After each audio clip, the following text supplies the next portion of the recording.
It's only temporary because we're going to lower the rates. We are on the air. We're going to lower the rates, okay. Good morning, everyone. Today is Thursday, August 5th, 2021, and we are here for a work session. We'll start with the Pledge of Allegiance, and Ken, can you please take the lead? Absolutely, thank you. I pledge allegiance to the flag of the United States of America and to the republic for which it stands, one nation, under God, indivisible, with liberty and justice for all. We have two announcements for today. There are several Chamber of Commerce and Business Improvement District events scheduled for downtown Riverhead through the remainder of the summer, and we hope everyone will come out and participate in these fun family activities. The cardboard race is back on this year, and we're hoping that we have a great turnout. There's still time to build a boat and pre-register with the Chamber of Commerce, and you can pre-register on their website. Check-in is on Saturday at 9 a.m. and games and activities at 10 a.m. Races will begin at 11 a.m. and awards and closing announcements will occur at 1 p.m. In addition, there are two remaining Alive on 25 events scheduled for August 12th and August 19th from 5 o'clock to 9:30 p.m. We are all encouraged to come and enjoy food, drinks, live music, and they added in a kids zone for children. And in addition, there's going to be an outdoor movie. And on August 14th, from 7 to 9 p.m., we're going to have the Reflections in the Park series again. Moving forward to the second announcement, the town of Riverhead, together with the Long Island Farm Bureau and the Norfolk Spanish Apostle, have joined forces, and we're going to have a 2-day COVID-19 vaccination drive. It will occur on Thursday, August 12th, 2021, and Friday, August 13th, 2021, at the Riverhead Senior Center located at 60 Shade Tree Lane, between the hours of 10 and 3 p.m. The Pfizer vaccine will be administered to all residents 12 years of age and older. As of yesterday, appointments will not be necessary and ID is not required. Pre-registration is available if you prefer. You can call the Town of Riverhead Supervisor's Office at 631-727-3200, extension 653, or the Riverhead Senior Center at 631-727-3200, extension 290. To schedule an appointment, only if you desire or you have any questions. You can also pre-register at the Riverhead Town's website, and if you have any questions, we'll call you back. I do not personally believe in mandating vaccinations. However, I ask you to please consider being vaccinated to decrease the chance of becoming critically ill. While the rise of COVID-19 Delta variant contaminating unvaccinated people, the board has decided to require masks be worn around town hall.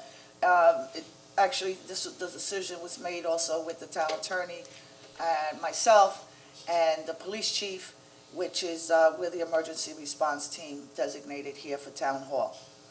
Employees, when they are not at their workstations, are to socially distance and are required to wear masks. Moving forward, on the first item of discussion, our first topic is an update on the comprehensive plan. For that, I'm going to turn it over to our chief planner, Jeff Murphy, and I know he's been working very hard in this process, and he's also going to introduce our presenter, AKRF. Jeff, good morning and welcome. Good morning, everybody. And Good morning. good morning to Tim if he's watching. Hopefully you're recovering. This is an exciting day. Long time coming. The last time that you saw a presentation from us and with the consultant was, I believe, in October of last year, so it's been a long time. Since that time, a substantial amount of work has been done, and it became abundantly clear that the live in-person meetings were not going to be allowed to take place because of the pandemic. That does not mean that work was not being done. It was absolutely being done, and today you're going to see the unveiling of a lot of that work. Bob White who is Vice President for AKRF, is here today. He's going to take you through the progress report, the community report that you have in front of you. That has been posted on the existing website. This is an exciting time. We're going to talk about a whole bunch of new things, including the relaunch of the new website, which is scheduled for tomorrow. I think you're all going to be very excited when you see it. It's interactive, and we're going to talk more about that during our presentation. I'm just going to jump ahead on the agenda. One thing you see off to your right, my left, are the new zoning maps. The zoning maps have not been updated in at least 7 years. So we've been working with out-of-date, inaccurate maps and the committee has come to rely on them, and it leads to a lot of confusion and misinformation amongst the community. So we now have updated maps. Nothing new has been proposed other than what has been adopted by the town. And all the changes that are made are notated in the legend, so that anybody has any questions about what changes were made, all the changes are notated in the legend of the map. So I'm not going to put Bob on the spot, but one thing I'd like to do is, rather than wait for the comprehensive plan to go forward, I'd like to know, we got to discuss what the procedure is for, they're already adopted, so the question is, do we have to do anything legally to formally accept them? So I'm not going to ask Bob, put Bob on the spot, but it's one thing that I'd like to see go forward sooner than later, is to get these new maps on the website and out to the public as soon as possible. So with that, if you have any questions? Yeah, Jeff, I have a question. Can you just expand on the interactive map and where people can locate it? Yes, I'm actually going to have, that's part of Bob's presentation. Oh, okay, great. So I'm going to let him explain all that, and we'll post the web link, and we're going to do a press release and a big announcement with the web link. So tomorrow, all you have to do is click on that link, and ta-da. So it's exciting. Great. Thank you, Jeff. Mr. White? Good morning. Good morning. Welcome. Thank you. It's good to be back. Yeah, isn't it? It's been some time. I think we were here in September, and we've been under contract with you for quite a while, but this pandemic really threw us for a loop. And really, a lot of people. We're all catching up.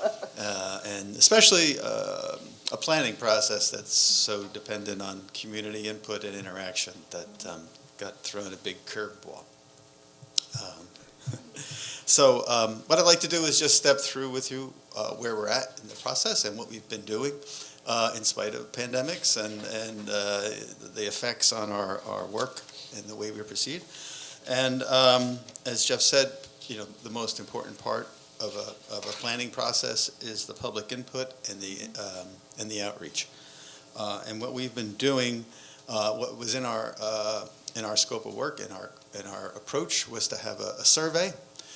And we developed with Jeff a 20-point or 20-question survey, which hits, we think, the major topics for the community.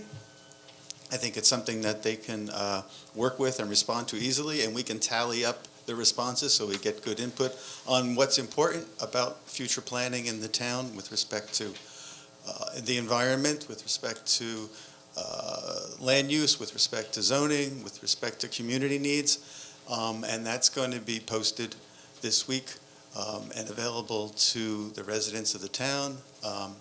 We also have a differentiator between, because it will be on a website, between whether you are a town resident or an employee who may not live in the town but commute to the town, so that we can get that full range of input from those who live, work, and enjoy the town or recreate in the town. So that will be part of our website announcement and be usable through the website. The other part that Jeff talked about, and I think this is also something that developed as perhaps a benefit of the pandemic, is this social pinpoint map. It's something that maybe historically you may do at a meeting with a group of people, where you have a map like this, and they come up with little Post-it notes and put messages on what the local needs are or their concerns with respect to land use or the future of the town.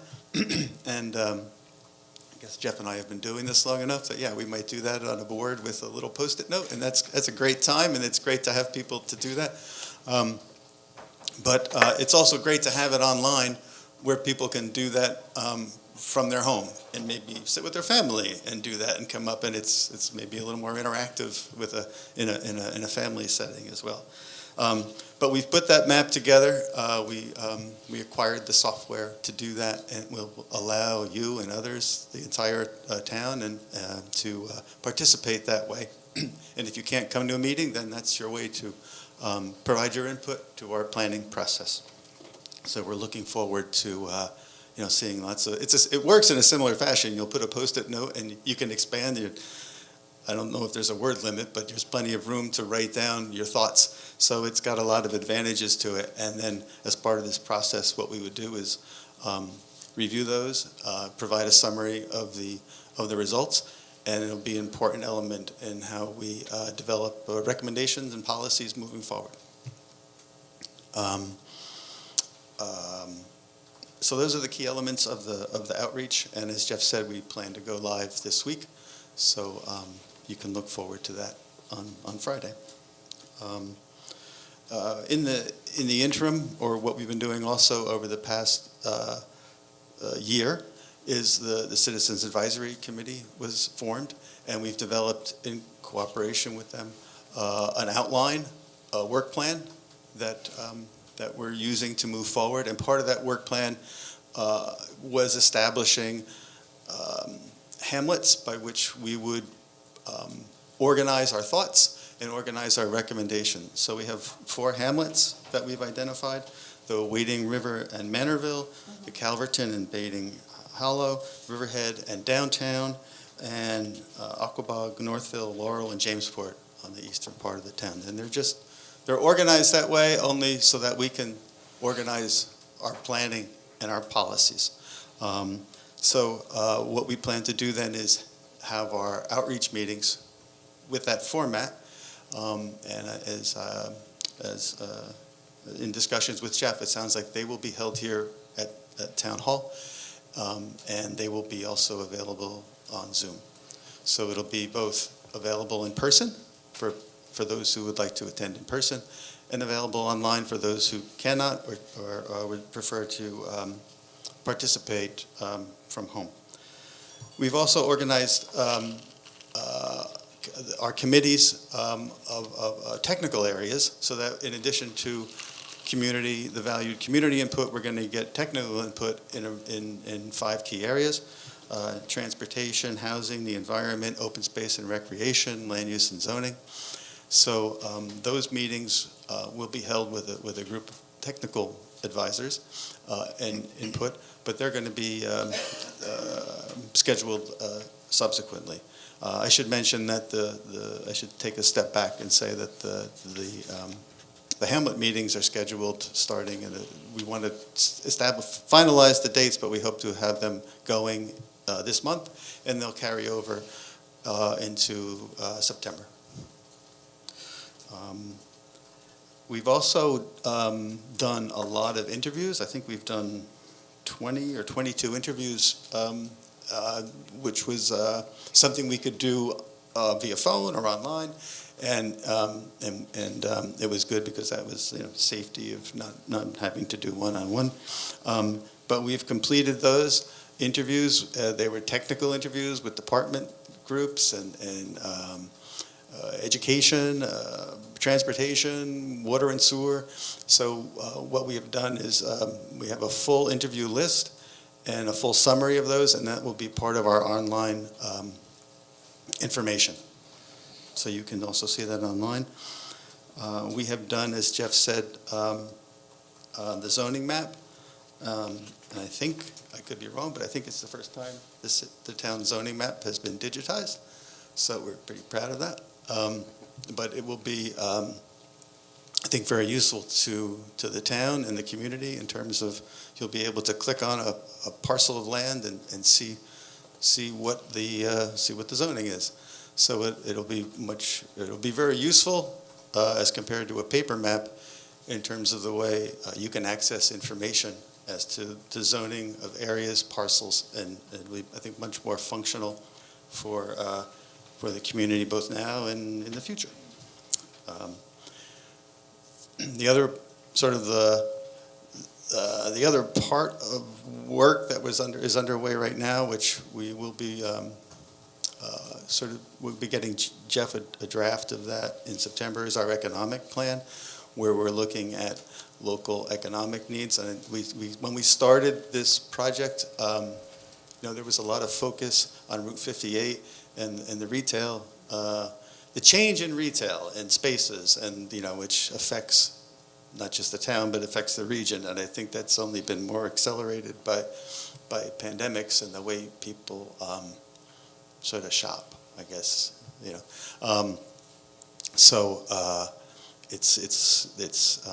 It's looking to the future.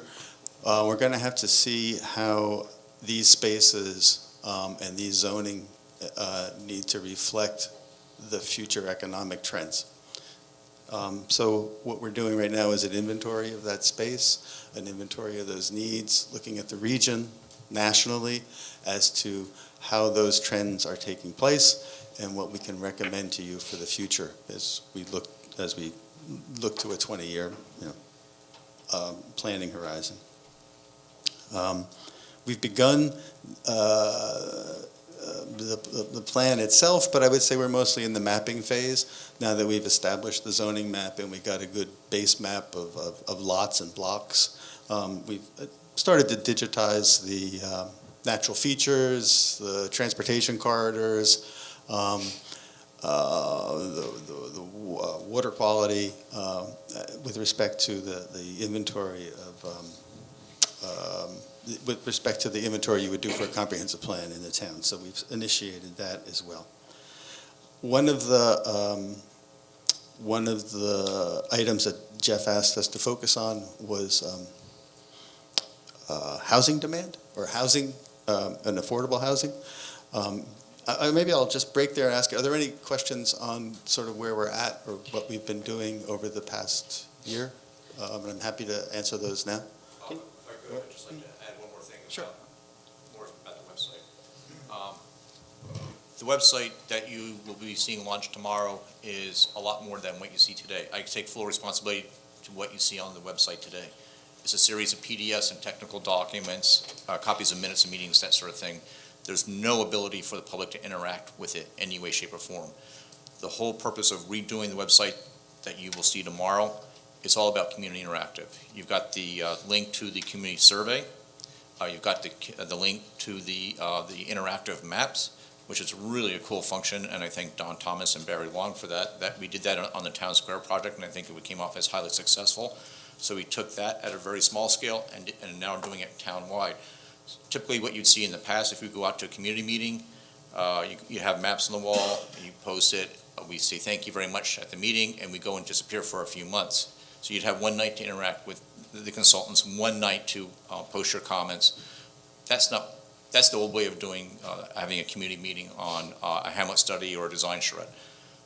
The interactive maps are going to be posted through November. So it gives you plenty of time to meet with your friends, your family, your civic association members, your neighbors, talk with the community about what's important to you, and you can post your comments on that interactive map.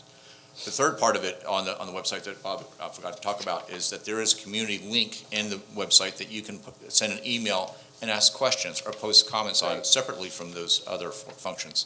So it provides a third means to which to communicate with us, being the town and the consultant. And as Bob mentioned, the committee meetings are going to be scheduled shortly. We're trying to finalize the dates now, hopefully beginning at the end of this month and then extending through September timeframe. So there's a lot of things happening at once that have been, these are the results of what the work that has been done for the last 6 months. So we have been working, trying to move forward. It's been slower than when we liked, but we want to make sure we get it right, and attention to detail is very important. So we want to make sure we get it right. There's going to be a lot of opportunities for the public to interact with all of us. So I just want to sum up with that. If anybody has any questions, Yes. Bob and I are here. Jeff, I have 2 questions. Sure. Concerning the maps, these new maps, are they going to be available after November for the public to see on your website? Which maps? The zoning maps or the The interactive zoning maps? maps. That's what I want to talk with Bob. Yeah, I think the public should be able, at Absolutely. any time, even after the survey concludes, to go in and see what zoning is. I Yep. think that's very helpful. Yep. So you'll work on that for the future? Yep, If absolutely. possible? And my other question was for Mr. White. Is this social pinpoint that you're using? Because our downtown project for the town square is using that. Yes. And they found it very, very effective. When did you start with that, Joe? We started with that, I guess, the first meetings were in April or May, Okay, back in May, and we have another meeting and there's another meeting tonight, actually. tonight. we So, have Zoom meetings with the general public participating in a large room, and then, just like you would do here, they get to separate into separate smaller groups, and then, of course, we have the interactive maps. So you need to go to a mic, Larry said. You need to go to Bob. yeah. Go to Bob, behind you. Oh, just that Bob. Yeah. There's two Bobs. Yeah, this is great. Everything's coming together. Go ahead. Did you want to talk about what you're launching today, Joe, please? You have, that's tonight at 6:30, correct, Joe? Yeah, I'm not sure if I have to repeat everything, but for the Town Square project, we started the public participation through the social media pinpoint website, I think, back in April. This is our fourth or fifth meeting tonight at 6:30. Just like I guess we're going to be doing right now with more larger town-wide projects for the town square in particular. We've had interactive maps where people can leave comments. There's also idea boards, and for each of the public participation Zoom meetings, first there's an opportunity for the public to hear a general discussion open to everybody who's in the room, similar to what you would do here if there was one general meeting, and then they break everybody out into smaller breakout rooms, which Right. give each person a real opportunity to communicate their ideas, and then each step of the design process, we leave the old concepts up so people can see that all of their input was valued and incorporated in each phase of the town square design. So we have definitely found that this sort of public participation for important projects has been incredibly useful to being sure that everybody has an opportunity and a real opportunity to speak and have their ideas incorporated as things continue to evolve. Yes, so actually, we have two different projects going on as of, well, this is active now tonight, right? It's going Yep. active, and then tomorrow you'll go inactive. So we encourage the public, this is important, we need your input, and these are two huge monumental projects. You have a town square, and then you're gonna have the comprehensive plan that's gonna guide us for the next 20 years. And it's great to see that you're using similar systems, and they're very interactive, so thank you, Joe. Thank you. So just want to say that, of course, in person is always nicer, but those actually aren't bad.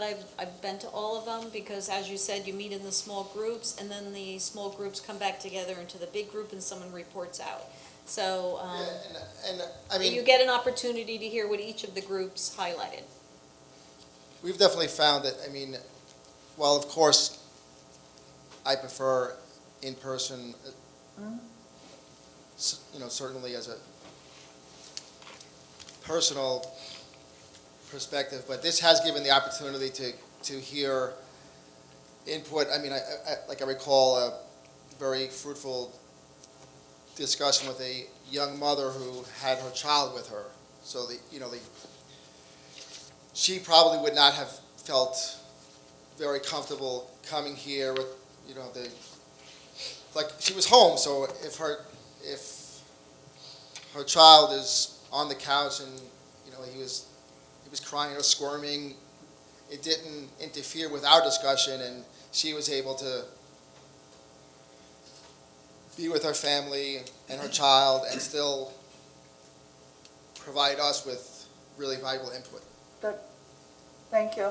And people should know that, I know for Urban Design Associates, you can agree, they took that information and they have incorporated it. I mean, what you are adding in and saying really does matter. Yeah, I mean, I think that's what I was saying, is that you could definitely, and that's why I thought it was important that we left up each evolving design scheme, that people can really see that their ideas and suggestions, when possible, were certainly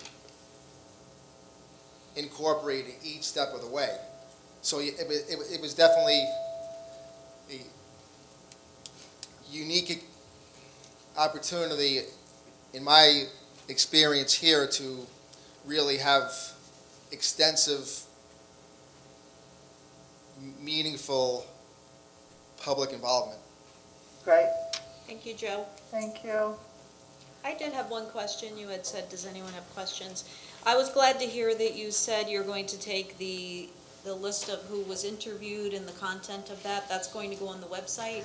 We've already conducted interviews, correct? 22, but they were just town staff or town departments, and I think we've also interviewed a couple of Suffolk County Planning Department, for example, is one of the other interviewees. So I would be very interested to see that information. When will that go on the will that go on the website tomorrow? Yes. Okay, very good. Thank you. Okay. I made a mistake, I'm sorry.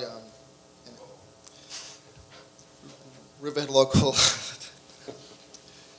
Thank you so much. I guess the meeting tonight actually starts at 6. Yes. So in case Okay. there's anybody I who... think I said 6:32, so Well- apologies. That's fine. Good thing Denise is here to set us straight. Thank you, Denise. No. See that? 6 o'clock. 6 o'clock. Thank you, Denise. Okay, anything else you want to add, Jeff? Yeah, takes us right into our next subject, Okay, great. affordable housing. Affordable housing? Yeah, Jeff had asked us to take a look at the inventory of affordable housing in the town, and that's part of our socioeconomic task. Sure. So we sort of bumped up and fast-tracked the inventory work, and we did a full survey and inventory based on town information, county information, federal information of the existing affordable housing in the town, looked at the standards with respect to the Long Island Workforce Housing Act. I think in your handout is a memo from our staff, Lorianne DeFalco. And it explains all the backup data. But if you'd like me to sort of get to the point, I think it's that the town has a pretty fair inventory of affordable housing based on the standards of median income and the requirement, not the requirements, but the goals with respect to the Long Island Workforce Housing Act in terms of the housing inventory. I'm happy to walk through it more, but I think that's Is the, this on the website, Devin? Okay. it is, okay. So it's on the website? Yeah, well, yeah, because it was the meeting today, yes. But if you want to add, you can add. I agree with you. We have had our fair share of affordable housing, and I think a lot of people believe so. Yeah. But if you want to expand, it's fine. If you Sure. don't, it's on the website. Yeah, so- it's a draft, and It's a we're, draft. so it's there for comment and review, but that was our work to date. And I think this will be a good tool. I have been asking for this, Jeff, as you know, so I'm glad that this was done, and I'm going to look it through. Thank you. You're welcome. I think this will be Okay. helpful. Well, you progressed. Yes, You know, and everybody's trying to catch up. yes, we And, all are, We yeah, yeah. understand, and I love the activeness of it, and I know that the town square is taking the same approach. Mm-hmm. And again, it's very important for the public to chime in and share your opinions. And I love the fact that they can email you Yeah. with questions. So, Send your questions in, please. We yeah. encourage it. Perfect. I know Thank the you. town's been waiting for a long time for this, and things are gonna Let the start. mic. I know we've been waiting for a long time for this to happen, and a lot of things are gonna be happening very quickly immediately. So this is an exciting part of this process, so. And we have to make sure, Jeff, that solar is included, solar? Oh, yeah, oh, yeah. Solar is it's, you know, something that we definitely need to address, and Water supply. water supply. Yeah, And absolutely. so that's great. And land preservation and Yep. farmland and open space, yeah. And Yes. let me tell you, this is a fluid process. Things are changing day by day. So, as we saw yesterday or the day before, Bologna had Right. apportioned $100 million for farmland preservation. Now, that's on the whole East End. But I think the number in Riverhead is somewhere between 3,000 and 5,000 unprotected farms, so, or not farms, but acres. Acres. Yep. But it's certainly, these kinds of things are going to change how this process unveils. And I think this will help the county in helping to identify those target properties that are at risk. Yeah. And target them for that funding. And Well, Jeff, they're gonna be preserving 10 million acres, but they said predominantly those will be 10,000. 10,000. 10,000. Yeah. 10 million would be 10 really million great. is huge. yeah, we're not here. We're in the farm. 10,000 acres, but predominantly they'll be on the east end. Yes. So Right. That's the good news. But that's what my point, and excuse me, because I had a tooth pulled today, so I'm chewing on gauze. But that's the point, is that things are going to be changing as we are progressing through the process. So It absolutely it's is. a fluid thing, and we'll have to move as these things arise. And Jeff, TDRs, very critical. Oh, that's This has that's been when an the issue technical for- committees. And you know that's what Frank's that on is that one of my concerns here for many years. We've been trying to work, and I know that you're gonna have an input on that, Frank, Absolutely. please. This is the perfect opportunity to just Yep. lay it down, seal it, and we can move I on. know that Richard Wines has been Yes. Yes, He's Longing to happy talk about it. He's happy to help out. Yeah, In absolutely. every way. cool. right. What about climate change? That's going to be part of the sustainability element of the plan. That's absolutely critically important. That and sea level rise are like two really important elements of our examination, this whole process. Mr. White, I have a question for you.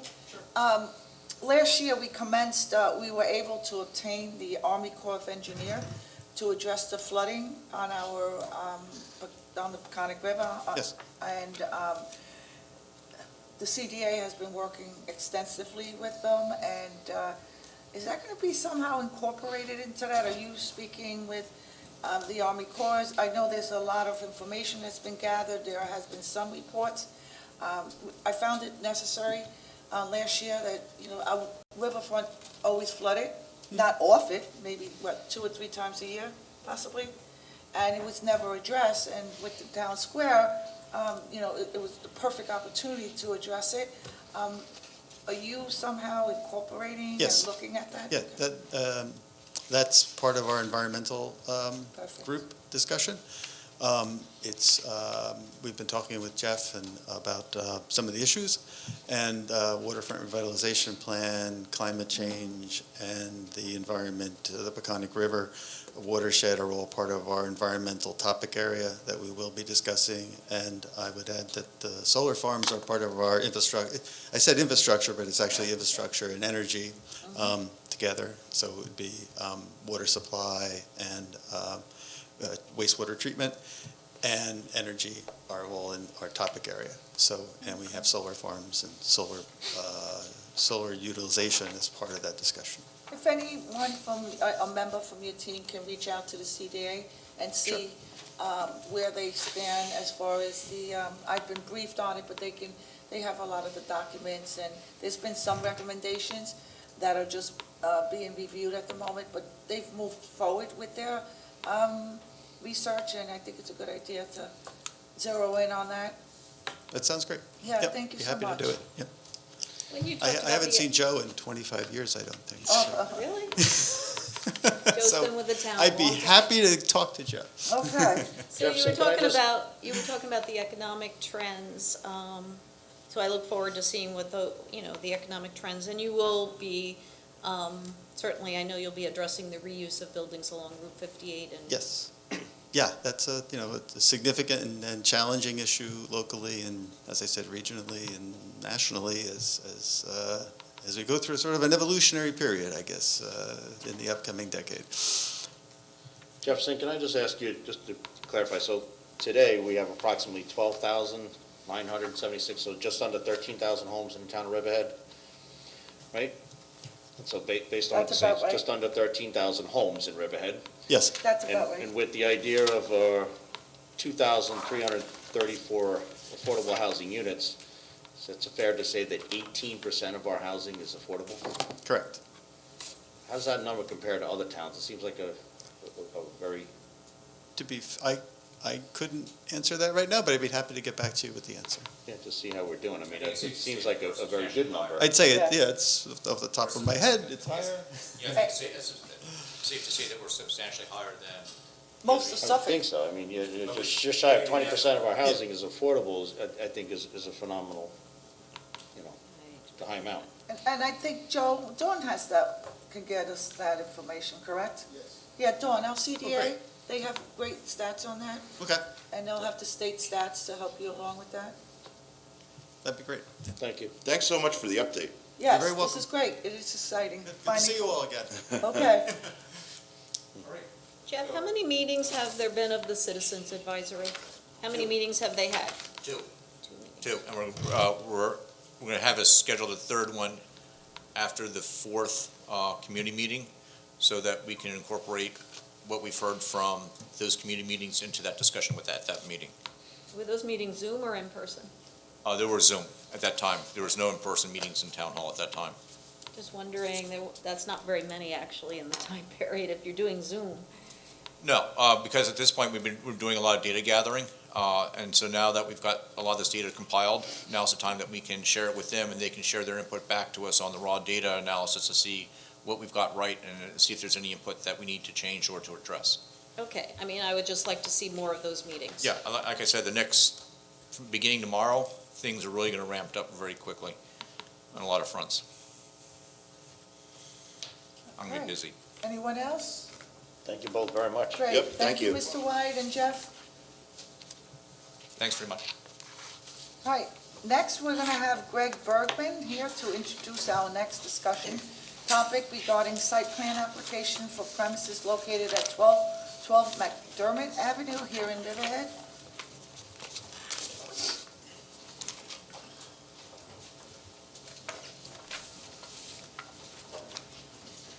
Mind if I sit up here? Please.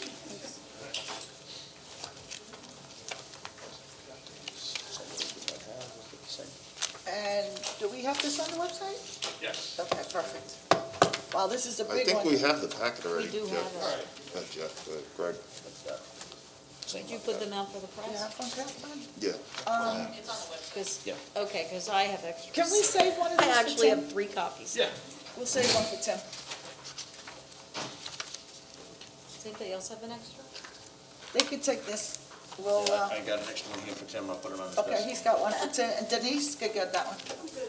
Oh, she has it. Here it is, if anybody wants it. And we do have Jeff Zahn here. He's representing the application. If you have any questions for him regarding Jeff, the can you project. identify yourself, just in case somebody just zoomed in and, My name is Greg Bergman, Town of Riverhead Planning Department, and we have Jeff Zahn, who's here representing the applicant. okay, good morning. So this is a site plan application proposing to develop a piece of property in downtown Riverhead on McDermott Avenue with a 4-story, 49-foot tall mixed-use building. That total height is actually up to 58 feet, including stairwell bulkheads and elevator shafts. The application proposes 2 ground-level retail spaces on the ground floor and a lobby with elevator, and a total of 9 apartments on the upper 3 floors. Floor plans also identify management office on the 2nd floor, as well as a laundry, fitness, common areas on the 3rd and 4th floors. Subject property is located at 12 McDermott Avenue on the east side of McDermott Avenue, approximately 80 feet south of East Main Street. It's located within the Downtown Center 1 zoning district. Parcel is presently approved with a 2-story single-family residence, which was issued a letter of pre-existing use in 1989, meaning the building was constructed prior to 1965. Property shares its northern property boundary with a vacant parcel, as well as a 2-story building which previously housed the Jamaican Takeout Restaurant. It shares its southern property boundary with an existing single-family residence, and the eastern property boundary is shared with a single-story commercial brick building which houses Ralph's Italian Ices and other assorted businesses. project is considered a type 1 action pursuant to town code under SECRA. During the pendency of the review of this application, the plan has been referred to all the involved agencies, and we have received comments from those agencies. At this time, staff has prepared Part 2 and Part 3 of the full EAF and recommends the town board assume lead agency and issue a negative declaration as there are no foreseeable negative environmental impacts. Just a quick recap on this project. While this is right now considered a new site plan application, this actually was previously approved by the town board in 2006. It was granted final site plan approval. They got an extension in 2009. And they got an additional extension in 2013. At that time, the town board basically said, no more extensions. That extension expired in 2014. They have resubmitted this application. It has been in the planning stages since about 2018. We've been dealing with some issues. We were dealing with initially just completeness of the application. There were some issues that we identified with regards to state building and fire code. Those issues have been addressed by the fire marshal's office. As I understand, the applicant actually went to Richard Smith, who is the administrator of the New York State Building Codes Division. He's basically the top dog in the state with regard to fire code and building code. He granted his interpretation. Fire marshal reviewed it. He accepts that, so that brings us here now. We've reviewed a number of these multi-story mixed-use buildings in town in terms of the significant issues that we've identified through the review. One of them obviously has been pile driving and vibration impacts to neighboring properties. The applicant's design professional has been aware of this, and he did review it in a letter from 2020. He did confirm that the soil bearing capacity is appropriate for, I believe it's called spread footings, so there will be no need for pile drivings. There will be no vibration impacts to neighboring properties. Couple of details that we just need to tweak up. I do recommend that the applicant submit color renderings which show the building in relation to the proposed streetscapes. This is something similar that we've asked for other projects. 331 East Main Street, we did have them prepare those visual renderings. Another 205 Osborne, we have asked for those renderings. In terms of the staging of construction equipment, the plans do identify temporary construction barriers in McDermott Avenue, as well as a temporary construction area and laydown. This will obviously require a temporary construction easement from the town, whether that's done by a license agreement or an easement. We would obviously have them document the conditions of the McDermott Avenue right-of-way prior to the start of construction, and have agreements to repair or possibly bond for any damage to the town right-of-way. I do note that there is a vacant parcel to the north, so there may be an opportunity for the applicant to use that vacant parcel as a staging area rather than use the town right-of-way. In terms of parking, being that the property is located within the Riverhead Parking District, they are not required to provide off-street parking pursuant to Town Code Section 301-231I. It is noted, however, that if they were required to provide on-site parking, they would require 24 parking stalls.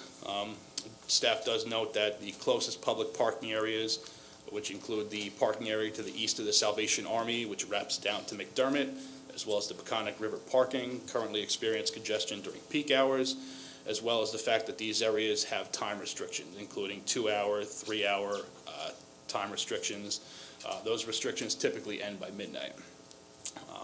Do note that the increased demand in parking should be considered by the town board in relation to the timing and implementation of the January 2020 parking plan. In its current proposal, the project does require a variance for the southern buffer. Town code requires that when a business or industrial use adjoins a residential use, they must provide a landscape buffer of 10 feet in width, which will be planted with evergreen shrubs that will maintain a height of 10 feet. Right now, it's a single row of 6-foot tall arborvitaes. So in the absence of any kind of project redesign, they will require relief from the zoning board. They are proposing some planters along the McDermott Avenue streetscape. Those will be planted with Japanese maples, hollies, and other assorted vegetation. The applicant has stated in conversations that these will be market rate apartments. We have received comments from the Riverhead Water District. We have received comments from the New York State Office of Historic Preservation. They did comment in a letter, I believe, from January, January 7th, 2019. Based on the review of the project, the Office of Parks, Rec, and Historic Preservation found that the project will have no impact on archaeological and/or historic resources which are listed in New York State. They are proposing an internal trash collection dumpster on the southern elevation of the building, which will be accessed via a driveway along that southern property boundary. They do propose building-mounted lighting. They are compliant with town code. They just need clarification as to the mounting heights of the fixtures. We received comments from the chief building inspector back when this application was really first submitted.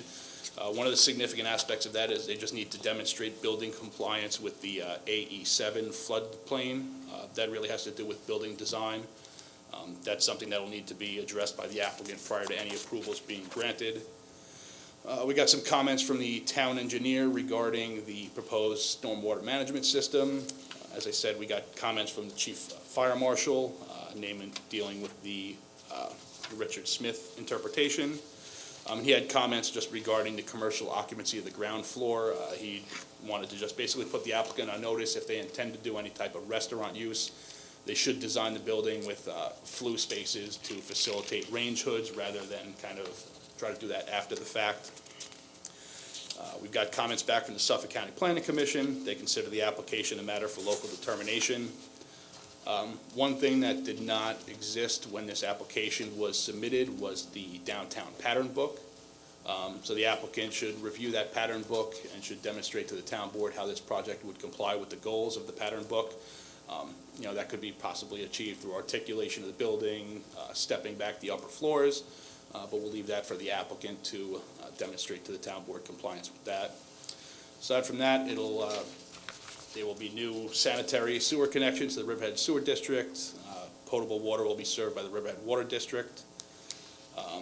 The applicant does need to identify it while it is outside of the boundary of the New York State DEC tidal wetland buffer, so they don't need any DEC wetland permits or CAC. The applicant needs to identify the need for potential dewatering for the installation of the foundations as well as the stormwater management systems. They'll need to clarify that. And although this project has been reviewed by the LPC and the ARB in its previous iterations, we will refer it to them and get their feedback and comments before any approvals. So that really kind of wraps up my review of it. If the town board has any questions, I'm here. The applicant's representative is here. So do we have a bigger rendering that usually we get a bigger rendering or at least a big sheet? You have that? We do not have one. Okay. I mean, I have a copy. Well, and I think the public would like to see it too. I mean, we do have color renderings. The site plan was posted on the website, but Okay. we can make sure we get color renderings. And again, this is not a public hearing, but it will be posted well in advance of any kind of hearings.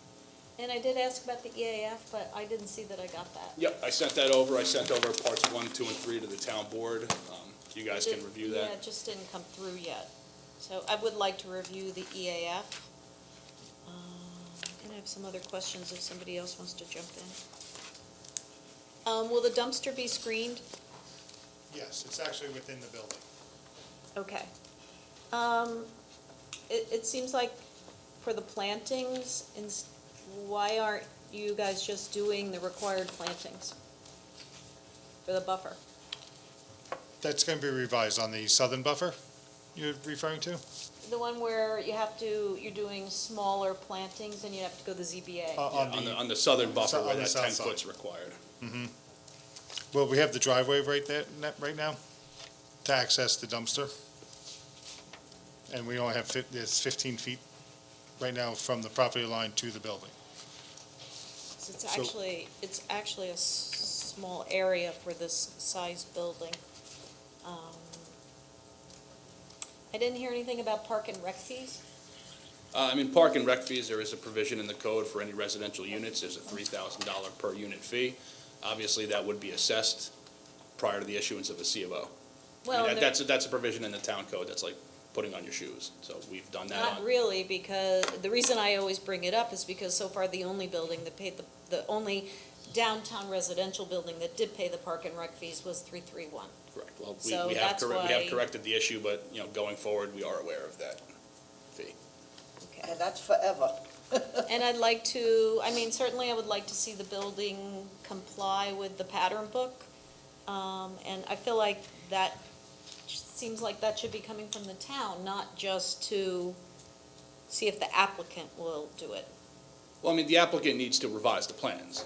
Yeah, the town adopted the pattern book is codified, the applicant needs to demonstrate compliance. I didn't say that I didn't say that the applicant is going to make the decision if it complies.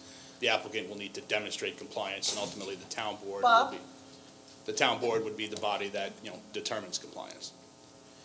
Isn't the pattern book at this point more of a suggested idea of architecture? Is the pattern book codified? We adopted the pattern book, but we have not added it to the code yet. Yeah, so it's not really codified, right? So it's not codified now, so, AC1 zoning, this is what was in place, and prior to the adoption of the pattern book or the acceptance of the pattern book, the codification or the specifics set forth in the pattern book have not yet been adopted into code. so can we work on that, Bob? Get it? We have it. Yeah, you have been, yeah, let's start working, because that helps with the comprehensive plan, and, great, okay. So, why did the applicant go over our fire marshals and go to the state level? Because that's the process it takes. The local fire marshal reviewed the project, basically gave his determination. It's the same thing when a project doesn't comply with town code. There's a process to go to a zoning board of appeals. For lack of a better term, that's kind of just the process it takes. If the local fire marshal renders a determination, the applicant can seek an interpretation from the state building code. Did the fire commissioners weigh in on this? I do not believe so. I feel like the fire commissioners should weigh in on this. This is a lot of density in one small area, and they did have some concerns with one of the other projects. So it certainly seems in line for our fire commissioners to weigh in on this. And with the parking, I mean, all the other buildings did provide parking, the Gallo building, 331. What about the parking? You're not providing any parking. No. But he's gonna pay into the parking district, correct? I mean, the property is located within the parking district currently. Yeah. I'm not sure how the taxing works on that, but I would assume being in the parking district, You have they are to. paying parking district taxes. And like you said, that's a pretty active area back there. Because I you've will got agree, I Peconic mean- Brewing, you've got the Gallo building, now you've got the other building being constructed there. I wanted to ask about the three-bedroom. I'm looking at the code. To me, it looks like three-bedroom is not allowed by our code. There is, There is no three there bedroom. is no three-bedroom, it's 3 two-bedrooms, Catherine. On page 1, Three two-bedrooms. second paragraph. Okay, good. All right, well, that's done.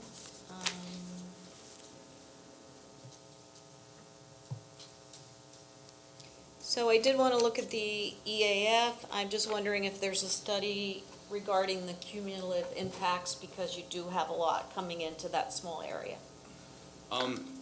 I mean, this term cumulative impacts is generally thrown around, but I mean, cumulative impacts would be like, this site's not providing any parking, so it's not gonna be a trip generation. What cumulative impacts would be studied? Just so I can, guide myself into the direction that the town board would like to Well, you're study. just adding more to everything. I mean, even traffic. You're adding more traffic in there, people in the building, people visiting the building.